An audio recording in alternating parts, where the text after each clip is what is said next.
Here's how to use a dictionary effectively. Read the sentence first and try to guess the meaning of the word. Underline or highlight difficult words instead of stopping immediately. Look up only the most important words, especially those that appear many times in a text. Tip: use an English dictionary, like Cambridge or Oxford, instead of translating every word into your native language. This will help you think in English. Challenge 2. Lack of motivation or time. Many learners struggle to find time to read or feel unmotivated to continue. The key to overcoming this challenge is to make reading fun, convenient, and rewarding. Strategy 1. Find materials that interest you.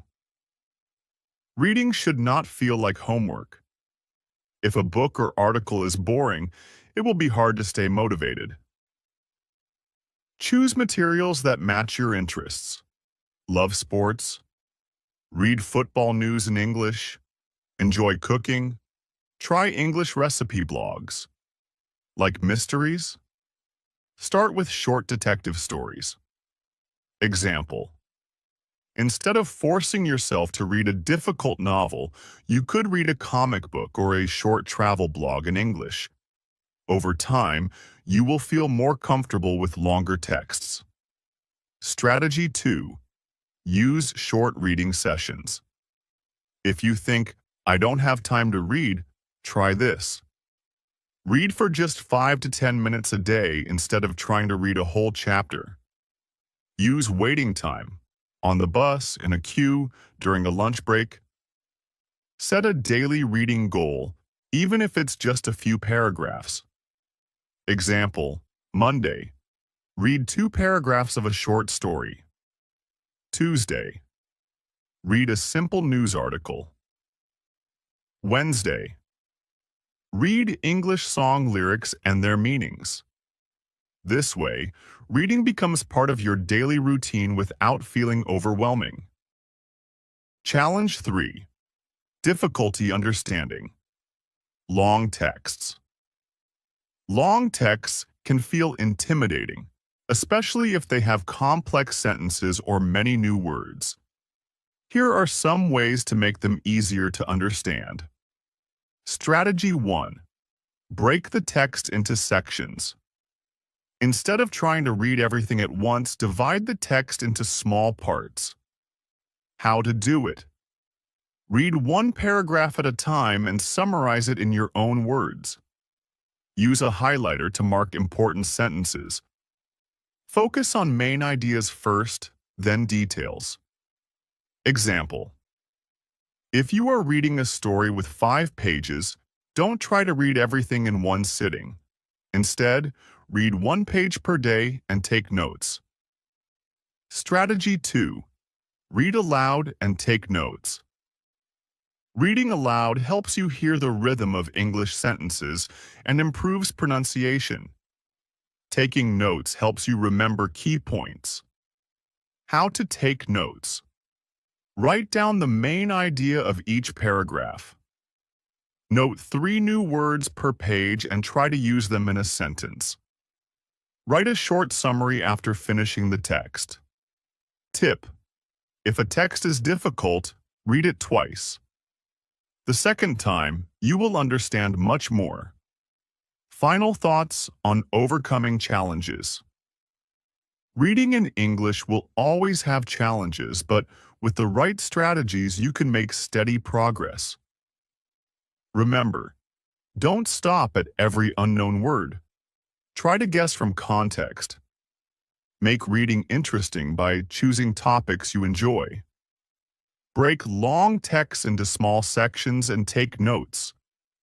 By following these techniques, reading in English will become easier, more enjoyable, and more effective. Now, let's move on to the final section: how to measure your progress and keep improving. 7. Conclusion. We have explored how reading can be a powerful tool for learning English. Let's quickly recap the main points. Reading expands your vocabulary by exposing you to new words and context. It improves your grammar by helping you see correct sentence structures naturally.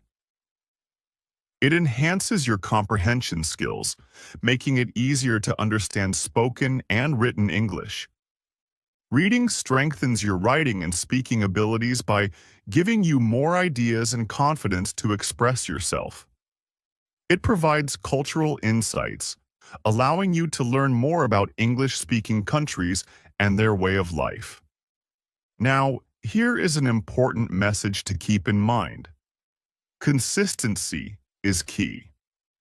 Even if you read just a few minutes every day, you will see significant progress over time. Learning a language is a journey, and every small step brings you closer to fluency. So, what will you read next? Let us know in the comments what book, article, or story in English you are going to start reading. And if you found this video helpful, don't forget to subscribe to Speak Up English for more content to improve your English skills. Keep reading, keep learning, and see you in the next lesson. Hello everyone. Welcome back to my channel. I'm so glad you're here today because we're going to talk about something very important, something that many of us have faced when learning a new language. Can you guess what it is? Yes, we're going to talk about overcoming the fear of speaking English. If you've ever felt nervous, shy, or even scared to speak English, let me tell you one thing. You're not alone. Almost every English learner experiences this fear at some point. Maybe you're worried about making mistakes, or you're afraid that others might judge you. Perhaps you feel like your pronunciation isn't perfect, or you're scared that you might forget what to say. These feelings are very normal. Believe me, even fluent speakers have moments of doubt. But here's the good news. This fear can be overcome. Yes, it's possible to go from feeling anxious to speaking with confidence. And guess what? You don't have to be perfect to start. The truth is, learning to speak a language is a journey, and every step you take brings you closer to fluency. So, what can you expect from this video? By the end of it, you'll feel more confident about speaking English, and you'll have practical, easy-to-follow strategies to help you break free from that fear. You'll learn how to practice effectively, how to approach mistakes, and how to build your confidence step by step. Here's a little preview. We'll explore why we're often afraid to speak English and how to understand those feelings. You'll discover the power of practice and repetition in building confidence. I'll share practical tips for boosting your self-assurance when speaking English, and we'll talk about how to create a safe environment to practice because feeling supported is key to success. Before we dive in, I want to quickly remind you that this channel is here to help you learn, grow, and succeed. If you find my content helpful and want to support me, consider joining the channel as a member. Your support allows me to dedicate more time to creating quality content for you. Content that's fun, educational, and full of useful tips. Plus, it helps me continue improving the channel and bringing even more exciting resources your way. So, thank you to everyone who has already joined, and thank you in advance if you're thinking about joining today.